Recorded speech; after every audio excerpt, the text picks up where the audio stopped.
Maayong hapon, Pastor. Kung ang duha wala makasal, og naa sila mga anak, og unya mobiya ang lalaki sa panimalay kay naay laing babay sa iyang kinabuhi. Ang babay nga inahan sa mga anak, pwede ba makaminyo? Salamat.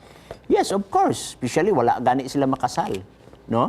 Nga niya ang lalaki ni biya, so ang lalaki mo nahimong guilty party, ang babae nga nabilin nahimo siyang innocent party.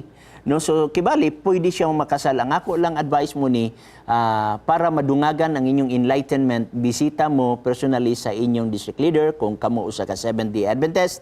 Apan kung dili man mo Seventh-day Adventist, pwede sad mo makabisita sa among opisina para sa gitawag nato og counseling. Importante igsuon nga may pangalan ang inyong mga anak, no? Dili ma-illegitimate, no? Kung mahimo man lang makasalta sa saktong pagkasal aron matagaan nato og pangalan ang ato nga mga kabataan, no, para sa ilang kaugmaon. So daghan salamat niini sa imo nga pagpadala igsoon, okay?